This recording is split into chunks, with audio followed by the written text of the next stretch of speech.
Hello everybody, it's the Historical Gamer once again, and today we're going to be doing a little bit of gaming news again. This is something I used to do fairly regularly, not like on a weekly basis or anything, but as things came out, and I feel like I really haven't covered any gaming news for the last year, with the exception of last week's discussion around Battlefront being bought by Slytherin. But I did want to talk about some news which I don't know if it's news, but some information I've come across that I had not seen reported on anywhere, so I wanted to talk about that a bit. Now, if you're familiar with the channel, or if you've gone way back, you may notice the footage here in front of you is from Vietnam 65, which was the first game by a company called Every Single Soldier, and was sort of a coin-type game, combat. I don't know what coin all stands for, but basically it's counter-insurgency. Yeah, I for insurgency. But anyway, this was a game that was made by a developer called Every Single Soldier. It was about Vietnam. The name 65 was kind of loosely associated with, the Ia Drang and whatnot, but it wasn't really a game about tactical battles so much as it was about area control. It wasn't a grand strategic game in the sense of controlling all of Vietnam, procedurally generated maps, but at the end of the day, the goal for the player, who would play as the Americans, would be to pacify this region, this map that you're given, defeat the enemy forces of either the VC or the NVA, but also, at its core, the goal is to win the hearts and minds of the locals. And different things you do can have influences on that, right? Like if you get a lot of your soldiers killed, that might not be great. If the enemy controls the countryside and you don't control the villages or hamlets that are sort of spread throughout, then it can cause you to lose support. If you spend too many resources, it can cause you to not have the necessary resources to counter enemy movements. There's sort of a political capital element to the game. But at its core, the goal is to win the hearts and minds. You don't always know what the hearts and minds are doing, right? Like a village might appear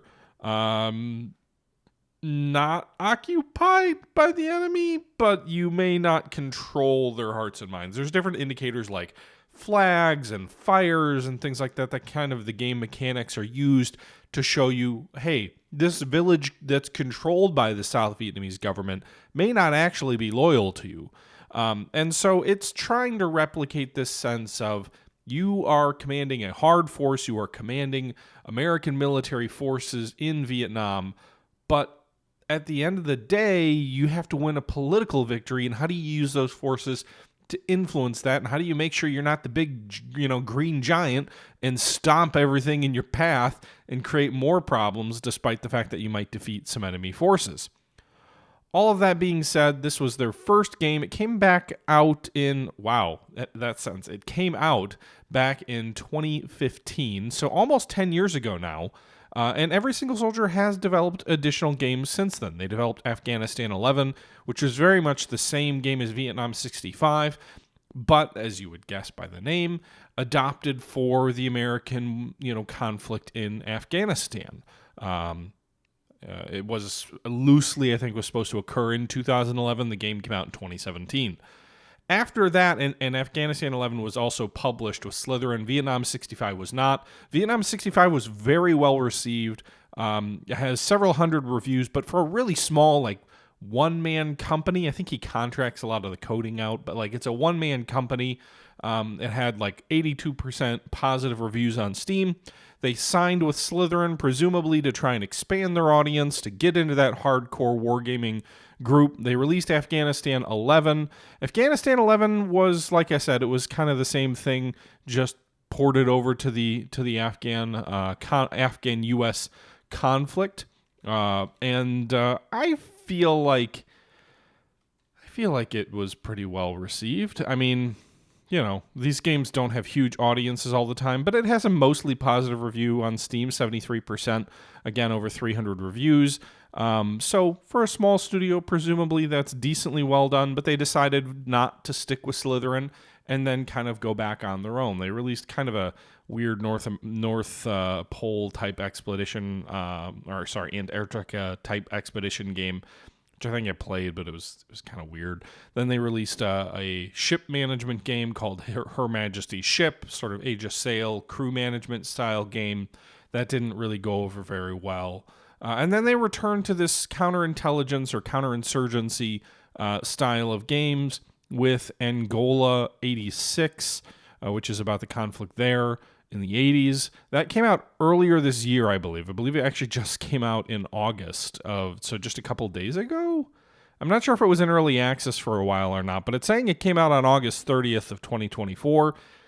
And they have lined up multiple new games since then. They have Rhodesia 72, which is coming soon. And then they also have another game which is showing up on their Steam page called Vietnam 66. Presumably, Vietnam 66 is the sequel to Vietnam 65. There's very little that they've announced about it. They really haven't announced much in the way of a new imagery or anything like that. It sounds like the developer kind of says that, development will commence in January of next year. But again, I think he works through contractors. I think he comes up with the design, the requirements, and then he pays the developer to do the coding. I believe that's how he did the previous games, so I'm assuming it's something like this. Given that and given the fidelity of these games, it would not shock me if we end up seeing this game come out next year sometime. But I'm curious to see what comes of it. I mean, they've done a lot of changes. Afghanistan 11 had a lot of changes from Vietnam 65. I have not played Angola. But I'm curious to see where this goes. A sequel to Vietnam 65 is definitely something that intrigues me and something I will probably take a look at. The developer posted on Steam that their plan for this game is to use their conflicts in South Africa and Rhodesia to streamline the new game. So obviously they're going to use what they've built for these new games, carry it over to Vietnam. The write-up does mention logistics being, part of the game. And that they will, really have a new take on the Vietnam conflict with Vietnam 66 compared to what 65 was. I think 65 was much more limited. Even then, Afghanistan 11. Again, I played Vietnam 65. I played Afghanistan 11. I have not touched Rhodesia 86, or not Rhodesia. I haven't touched Angola 86. But really, this video is just about, hey, every single soldier has announced Vietnam 66. Certainly something we'll keep our eyes open to. They're obviously taking the lessons learned and the things that they've done with their newer games and carrying that over to Vietnam. But I'm intrigued. And that's all I've really got for you guys, because we don't know much, but I assume we will start to see something come out next year. I wouldn't usually say like an announcement now means a game in a year, especially if the development hasn't started yet. Like, the gaming world doesn't work that way. Games take too long to make. But if they're probably, I assume, reusing like the vast majority of the code from their Angola and Rhodesia games, and they're just going to be fine-tuning things for Vietnam, we may see this sooner than later. But I guess time will tell. Anyway, guys, that's all I have. Not a lot of news about it other than the fact that it is a thing that presumably will happen. The developer has, they've made and released 5 games now, so they've got a track record of doing this. I guess we'll see what comes of it, but let me know your thoughts below if this is something you're interested in seeing, and if you're excited about it, or if you've played Angola 86 at all.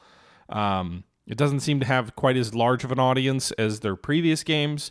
It is very new, but I kind of lost track with every single soldier. It felt like after, I would say Afghanistan 11, but maybe more so like Her Majesty's Ship and Terra Incognito, the Antarctica game. I don't think those did terribly well, and I wonder if they kind of faded away in at least my consciousness. But anyway, guys, let me know your thoughts that'll do it for today. But until next time, this is the Historical Gamer, as always, saying thank you very much for watching, and until next time, I'm out. Bye-bye. Oh, by the way, I totally didn't even know this, but apparently Carrier Deck, which was kind of like a mobile carrier management game, aircraft carrier management game, like CVN type game, also made by Every Single Soldier, that was also published through Slytherin. I assume that one did better. That had almost 1,000 reviews. It was very mobile, sort of clickfesty feely. I had a really popular video looking at it, but yeah, that came out back in 2017 as well. But yeah.